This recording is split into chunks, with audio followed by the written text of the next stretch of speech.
28 मराठीमध्ये आपले स्वागत आहे। आजच्या मोठ्या बातम्यांबद्दल बोलूया। न्यू मून महाविद्यालयाच्या विद्यार्थ्यांचे 12वी बोर्ड परीक्षेत घवघवीत यश।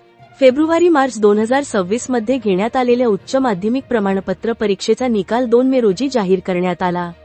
अर्जुनी, मोरगाव तालुक्यातील new moon English medium school तथा सायन्स ज्युनियर कॉलेजमधील परीक्षेत प्रविष्ट सर्वच विद्यार्थ्यांनी घवघवीत यश संपादन करत शाळेच्या नावलौकिकात भर घातली आहे।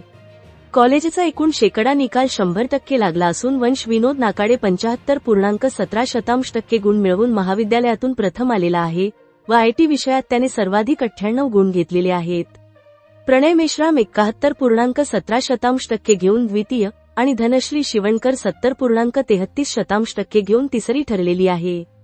आस्था दहिवले हिने 69.50% गुण मिळवत चौथा आणि प्रतीक्षा शिवणकर हिने 68.88% गुण घेऊन पाचवा व मयुरी हर्षे 68.50% गुण घेऊन 6वा क्रमांक पटकावलेला आहे। विद्यार्थ्यांनी उत्कृष्ट गुण मिळवत शाळेची उज्ज्वल परंपरा कायम राखली। बोर्ड परीक्षेत प्रविष्ट विद्यार्थ्यांपैकी सर्वच विद्यार्थी नाविन्यपूर्ण पहिल्या श्रेणीत उत्तीर्ण झाले आहेत। शाळेची ही तिसरी बॅच असून उत्कृष्ट निकाल लागला आहे।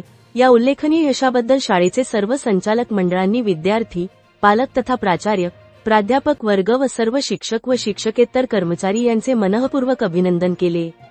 प्राध्यापकांचे सातत्यपूर्ण मार्गदर्शनीय परिश्रम व गुरु शिष्यातील सदृढ नाते यामुळे सर्वोत्तम यश शक्य होत असल्याचे मत शाळेचे अध्यक्ष यशवंतराव परशुरामकर, संस्था सचिव ओमप्रकाशसिंह पवार आणि संचालक संतोष बुकावन यांनी केले।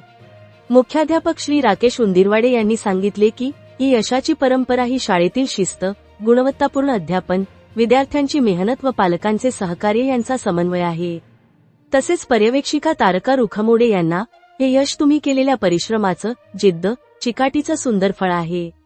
जीवनाच्या प्रत्येक टप्प्यावर असेच यश मिळवून कुटुंबाचे आणि महाराष्ट्राचे नाव उज्ज्वल करा असे वर्तवत पुढील शैक्षणिक वाटचालीस शुभेच्छा दिल्या। शाळेच्या या घवघवीत यशामुळे संपूर्ण परिसरात आनंदाचे वातावरण असून विद्यार्थ्यांनी केलेल्या या उज्ज्वल कामगिरीने शाळेच्या शिक्षण प्रणालीवर विश्वास अधिकच दृढ झाला आहे। नागपूर ग्रामीण रिपोर्टर इशिका धार्मिकची रिपोर्ट।